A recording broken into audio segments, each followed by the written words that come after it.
Hey there, it's Sunday night, which is where I give you the Monday morning prognostication about what's going to happen in the market next week, or at least the things that may be impacting the market next week.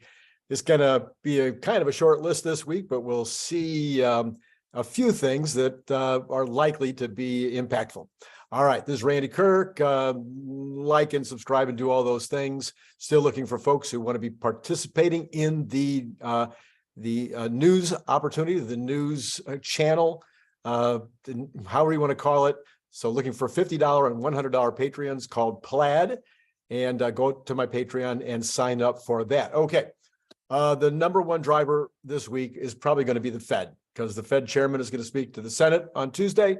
He's going to speak to the House on Wednesday, taking questions and answering them as obliquely as he possibly can, not trying to give away anything about how the Fed is thinking, other than the specifically stated comments that have already been released and reported on. There will also be a couple of other Fed presidents speaking during the course of the week and providing us with additional non-information. Although sometimes there are clues and cues. And of course, as Powell speaks, it's fun to watch the market. It can go up a few, 20, 30, 50 points and then drop 100 points and then go up another 50. It can be quite amusing sometimes to watch how the market responds to every little word he says. But of course, it's important. All right, so what are we going to be looking for this week? We're going to be looking for no change. I don't think there's going to be any evidence that he's changed his mind or that the Fed has changed their mind in terms of how they're looking at things, looking at 25 basis points in March, 25 basis points in April, and maybe done, or maybe one more time. And topping out at somewhere over 5 points. The bond market is still believing that, and has been almost went over just a little bit over the 10-year, went a little bit over 4, which right now would be a trigger point. Anything over 4, it's probably going to kill the market. It's staying under 4 right now, but you could see again with Powell speaking this week that could go over 4 again, and that would definitely crash the market. Well, crash down 100, 200, 300, 400 on the Dow. All right, so the other thing, oil is still hanging in around 80. That's too high. I keep hoping that oil will begin to be the indicator that will start to show us that we're on the way towards getting inflation under control. Again, I don't want to restate this, but for those of you who don't normally watch me, you know this. Oil is everywhere throughout the inflation issue. So whether it's transportation, whether it's agriculture, whether it's plastics, whether it's heating, oil, natural gas, this entire setup is huge throughout the entire system. And as oil goes up and down, we have some kind of a clue as to the direction of inflation in general. We do have factory orders coming out on Tuesday. There's expectations by the market that this will soften a little bit. And so if factory orders in fact are down by to 1.8, in other words, where they're only increasing at the rate of 1.8% over the previous month, I might have that wrong. Help me out in the comments below. It may be that they were showing a reduction of 1.8 over last month. I believe that's correct. So they're expecting factory orders to go down, and yet at the same time, wholesale inventories are coming out this week, and those are expected to be lower. Now, if wholesale inventories are lower, that's generally showing that product is moving through the pipeline, and therefore factories need to replenish that.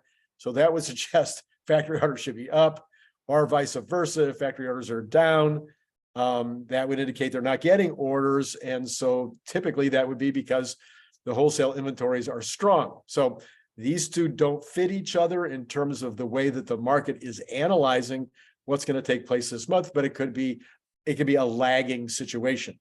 So maybe there are not, maybe there's not enough inventory, but the factory orders haven't been placed yet. So that's entirely possible. Okay, let's talk about Tesla.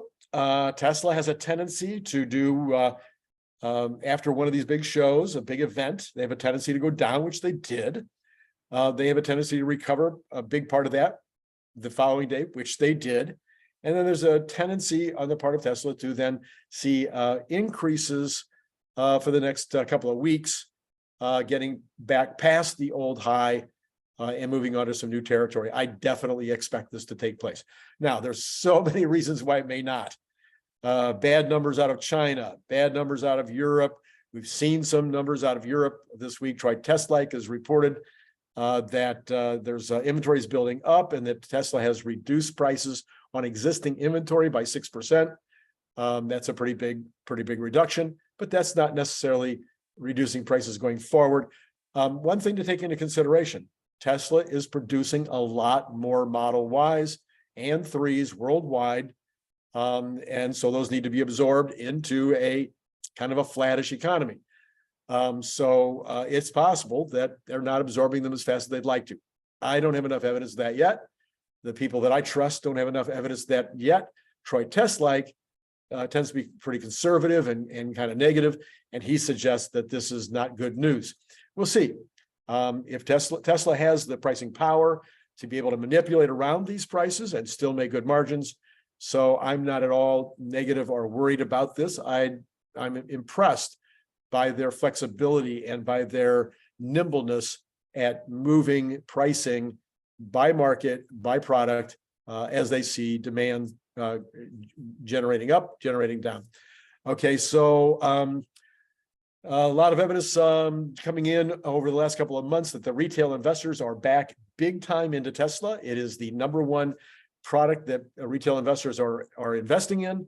The numbers are record-breaking in terms of the dollar amounts that are coming into the market for Tesla.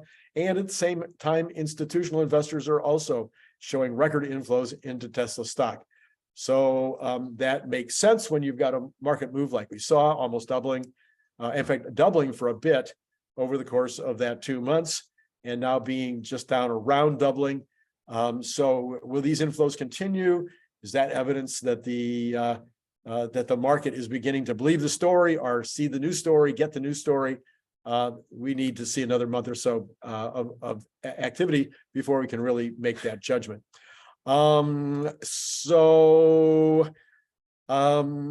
Earlier today, I did a video about some of the reasons that the investor class are taking so long to come around. You might want to take a look at that video. It's doing quite well. I think a lot of people would like to understand the pundit class and the investor class a lot better than they do.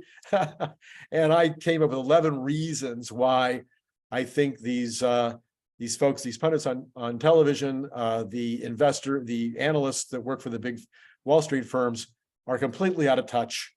And one of those would be that they're a bunch of alpha males like me who love fast, who love red, who love a car that is all about style and doesn't matter how often it breaks down. I did own Jaguars.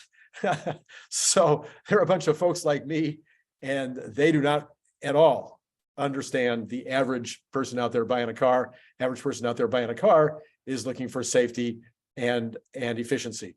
And style is way down the list. So check out some of the other 10 things on the list and more detail about that one if you would like. That video, again, was out earlier on Sunday. All right, that's all I got for you. If you got other stuff, would you put it in the comments? Because I might be really missing something that was really critical. Oh, we do have, did I forget to mention, we do have the payroll information coming out this week. They are expecting much fewer than last month, 500 and something, 570 last month or something like that, with 3.4% unemployment.